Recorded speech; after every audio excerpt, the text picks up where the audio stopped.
എങ്ങനെയാണ് ഇതിലേക്ക് നിങ്ങൾ വന്നതും ഇത് തുടങ്ങിയതൊക്കെ? സ്റ്റിച്ചിങ് ഞങ്ങൾ പാരമ്പര്യമായിട്ട് ഉമ്മ സ്റ്റിച്ച് ചെയ്യായിരുന്നു.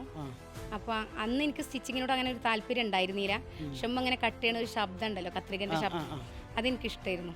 അപ്പോൾ എത്ര രാത്രി ആയാലും ഉമ്മ, ഞങ്ങൾ ഒരു 8 മക്കളുള്ളൊരു ഫാമിലിയാണ്. അപ്പോൾ ഉമ്മക്ക് കട്ട് ചെയ്യണ സമയത്ത് ഒരു പ്രയാസമില്ലാതൊക്കെ രാത്രിയാണ് ഉമ്മ കട്ട് ചെയ്യുക.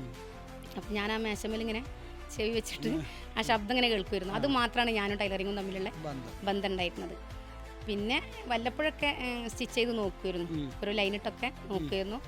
പിന്നെ കല്യാണമൊക്കെ കഴിഞ്ഞു. പിന്നെ അങ്ങനെ ഒരു ടൈലറിങ്ങിൻ്റെ ആ ഒരു മേഖലയ്ക്ക് വന്നില്ല. പിന്നെ കുറച്ച് കഴിഞ്ഞു നമ്മൾ വീട് താമസം മാറ്റിയപ്പോൾ പിന്നെ മോൾക്ക് ഒരു 2-3 വയസ്സൊക്കെ ആയി തുടങ്ങിയപ്പോൾ എന്തെങ്കിലുമൊക്കെ ചെയ്തു കൊടുക്കണം തോന്നി. അങ്ങനെ കുറച്ച് കാര്യങ്ങൾ അങ്ങനെ ചെയ്യാൻ തുടങ്ങി.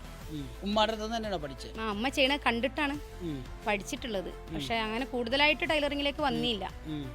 പക്ഷെ നമ്മളെ ഉള്ളിൽ എന്തോ ഒരു ആ ഒരു കഴിവുണ്ടായിരുന്നു. അതുകൊണ്ടായിരിക്കും നമ്മളങ്ങനെ ചെയ്ത് മുന്നോട്ട് പോയിട്ടുണ്ടായിരിക്കുക.